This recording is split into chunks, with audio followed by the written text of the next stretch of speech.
इंग्रज राजवटीत दळणवळणाचे मुख्य साधन विदर्भातील कापूस आणि इतर पीक स्वतःच्या देशात नेण्यासाठी तसेच पुलगाव आर्वी या प्रमुख मार्गाला जोडणाऱ्या शकुंतला नावाची रेल्वे वर्धा जिल्ह्यात अस्तित्वात होती. त्यामुळे स्वातंत्र्यप्राप्तीनंतर अंदाजे 50 वर्ष सर्वसामान्य जनतेला कमी खर्चात प्रवासाचे माध्यम उपलब्ध होते. परंतु गेल्या 10 वर्षापासून शकुंतलेचे चाक थांबलंय. त्यामुळे सर्वसामान्य गरीब नोकरदार यांना प्रवासासाठी मोठा मनस्ताप सहन करावा लागतोय. शकुंतला रेल्वे जेव्हा सुरू होती तेव्हा या स्टेशनवरती खूप गर्दी असायची. परंतु आज हे स्टेशन सुन्न पडलंय. मागील 10 वर्षापासून अनेक संघटनांनी रेल्वे पूर्ववत व्हावी यासाठी आंदोलने केली.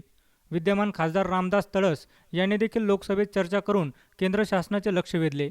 आमदार, खासदार, मंत्री यांना शकुंतला रेल्वेचे रूपांतर ब्रॉडगेजमध्ये करावे यासाठी निवेदने दिली. रेल्वे मंत्री सुरेश प्रभू यांना देखील निवेदन दिले. मात्र शकुंतलेचे चाक फिरलेच नाही. इंग्रजांच्या राजवटीत दळणवळणाचं मुख्य साधन विदर्भातील कापूस व इतर पीक स्वतःच्या देशात नेण्यासाठी व पुलगाव आर्वी या प्रमुख मार्गाला जोडणाऱ्या शकुंतला नावाची रेल्वे अस्तित्वात होती.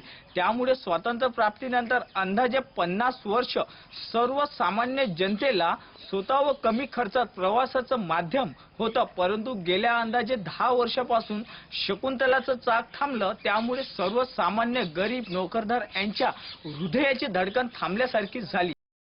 अच्छेदींच्या स्वप्नात वावरणाऱ्या सर्वसामान्य गरीब लोकांच्या शकुंतलेवर प्रभुकृपा होईल की नाही असाच सवाल सर्वसामान्यांना पडलाय. अक्षय अहिऊ, SBN महाराष्ट्र, वर्धा.